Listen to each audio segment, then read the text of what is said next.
Bonjour. Donc, une deuxième vidéo sur la notion de fonction convexe, concave, point d'inflexion, mais cette fois-ci d'un point de vue algébrique, c'est-à-dire d'un point de vue purement calculatoire. Je vais reprendre les trois exemples que j'ai vus tout à l'heure, que j'ai vus sur une première vidéo d'un point de vue graphique. Donc, ceux qui ont regardé la première vidéo les reconnaîtront. Donc, j'avais donné un premier graphique qui était celui d'un polynôme du second degré. Et on avait observé donc que la courbe représentative avait l'air d'être au-dessus de chacune de ces tangentes, ce qui qualifiait la fonction de convexe. Donc je vais reprendre cette fonction-là. Donc cette fonction, c'était f de x égale 1 demi de x au carré moins 4x plus 3, avec comme domaine de définition l'ensemble des raies. Pour savoir si cette fonction est convexe ou concave, et visiblement on a bien envie de démontrer qu'elle est convexe comme on l'a visualisé dans l'exercice, eh bien en fait on va faire appel à la dérivée seconde et à l'étude du signe de la dérivée seconde. Donc je vais dériver une première fois cette fonction, donc je vais calculer f' de x. F est une somme de 3 composantes, donc je dérive chaque morceau. La dérivée de 1 demi de x au carré, ça fait 1 demi fois 2x. La dérivée de moins 4x moins 4. La dérivée de 3, 0. 1 demi fois 2, ça me fait 1. Donc, f' de x est égal à x moins 4. Je calcule ma dérivée seconde. Donc, la dérivée seconde, c'est la dérivée de la dérivée. Donc, f' est une somme de deux composantes. Donc, pour dériver, je dérive chacune des composantes. La dérivée de x fait 1, la dérivée de moins 4 fait 0. Voilà ce que me donne cette dérivée seconde.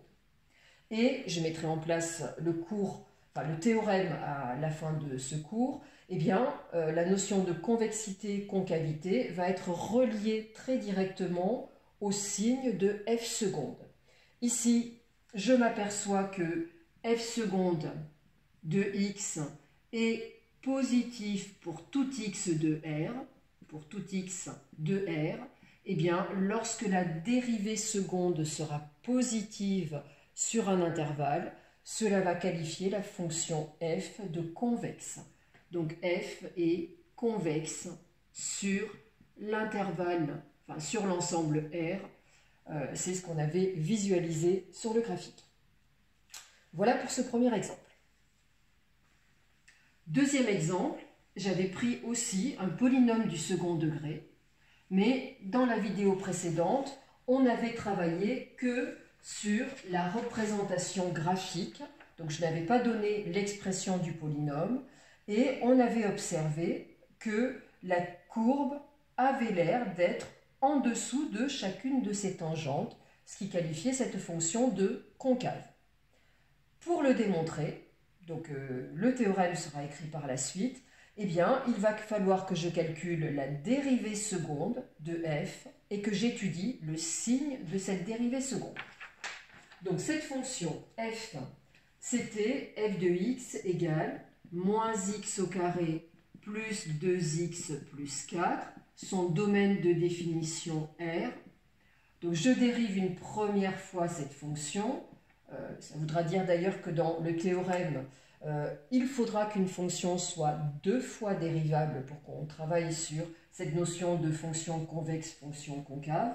Donc je dérive une première fois, donc f est une somme, la dérivée de moins x au carré moins 2x, la dérivée de 2x, 2, la dérivée de 4, 0. Je dérive une nouvelle fois, donc je calcule la dérivée seconde. F' est une somme, donc je dérive chaque composante. La dérivée de moins 2x, moins 2, la dérivée de 2, 0.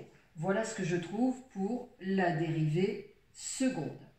Cette dérivée seconde, elle est de manière évidente négative, même strictement inférieure à 0, pour tout x de R.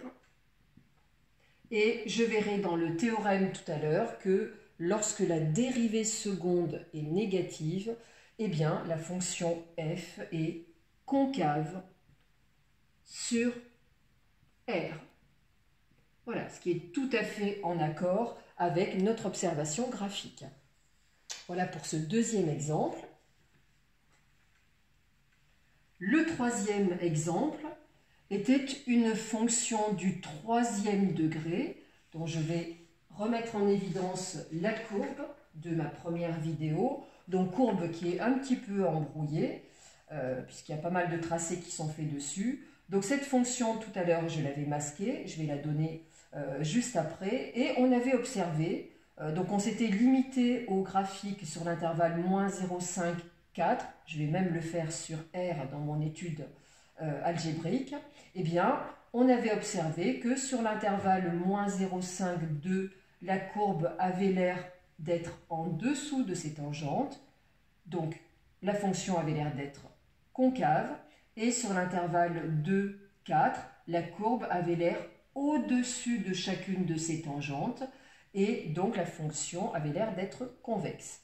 On avait d'autre part mis en évidence le fait que ce point ici, qui est le point d'abscisse 2, le point que j'ai appelé G, était tel qu'en ce point-là, la courbe venait traverser la tangente, et c'est ce qui qualifiait un point dit d'inflexion. Je vais faire le travail algébrique. Donc la fonction que j'avais représentée est la fonction f de x égale 1 tiers de x au cube moins 2x au carré plus 5x moins 1. Donc pour étudier sa convexité, concavité, je calcule la dérivée première, donc f' de x. F est une somme de plusieurs composantes que je dérive chacune d'elles. Donc la dérivée de 1 tiers de x au cube, 1 tiers fois 3x au carré. La dérivée de moins 2x au carré moins 4x. La dérivée de 5x, 5. Et j'obtiens donc comme dérivée, 1 tiers fois 3, ça donne 1, x au carré moins 4x plus 5. Je dérive cette dérivée pour obtenir la dérivée seconde de f, et je dérive donc une somme, la dérivée de x au carré 2x, la dérivée de moins 4x moins 4, la dérivée de 5, 0. Voilà ma dérivée seconde. Ici, voilà, signe à peine moins évident, cela dit, cette dérivée est de la forme mx plus p, donc le signe de cette dérivée seconde va être quand même très simple à obtenir. Donc le signe de la dérivée seconde, je vais effacer un peu cette partie-là. Voilà, je vais même renoter cette dérivée seconde, f seconde de x. Donc on a obtenu 2x moins 4. Voilà pour ça. Donc le signe de cette dérivée, donc je dresse mon tableau de signes de f seconde. Je vais le faire sur R, moins l'infini plus l'infini. Donc 2x moins 4, ça s'annule en 2.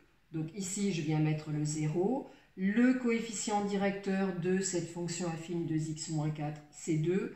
Donc j'ai le signe de m du côté droit et le signe de moins m du côté gauche. J'ai dit plusieurs fois, donc lorsque la dérivée seconde est négative, eh bien ici, ça va qualifier la fonction sur cet intervalle-là de fonction concave. F est concave sur l'intervalle moins l'infini jusqu'à 2. La dérivée seconde est positive, donc la fonction f va être convexe sur l'intervalle 2 plus l'infini. Voilà, et en ce point particulier, qui est le point d'abscisse 2, eh bien,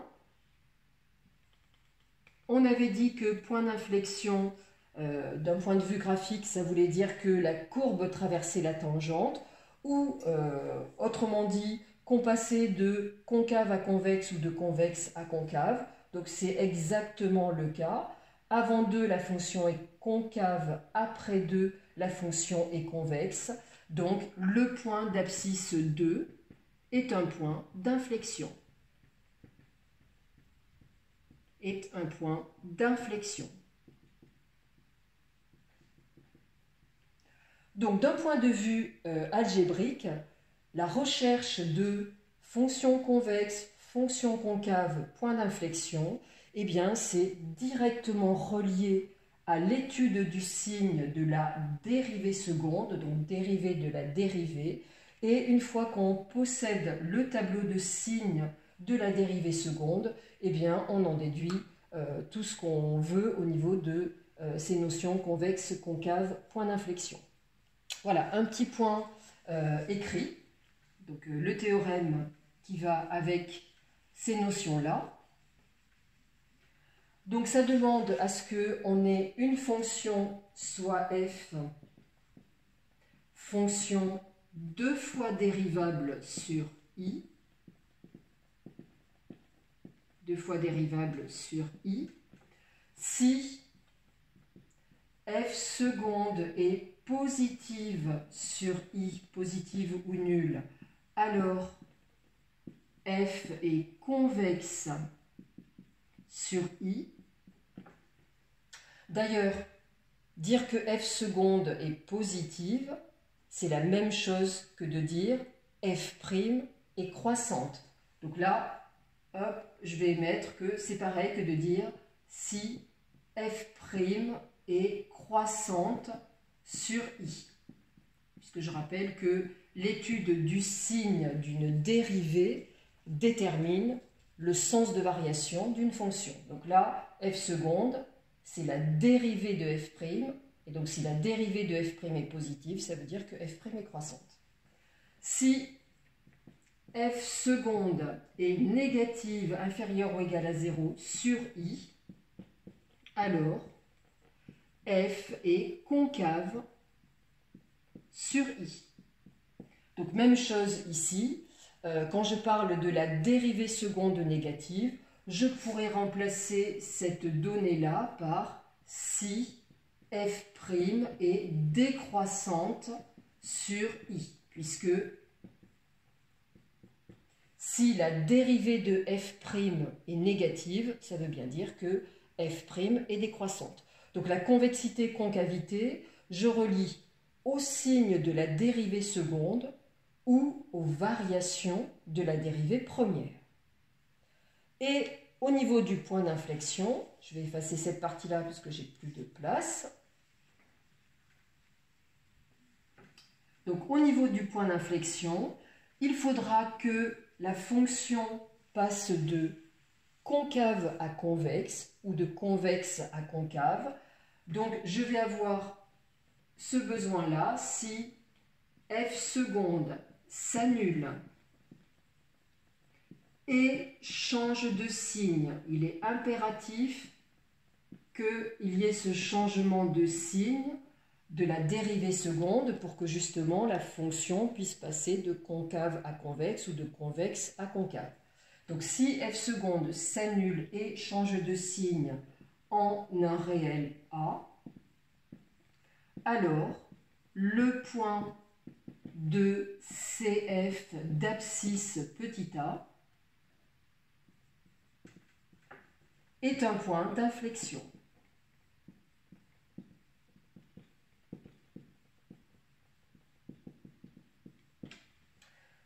Voilà, donc en résumé, très bref, hop, cette recherche-là, c'est relié ou bien au sens de variation de f', ou ce qui est équivalent au signe de f seconde. Donc j'espère avoir été clair.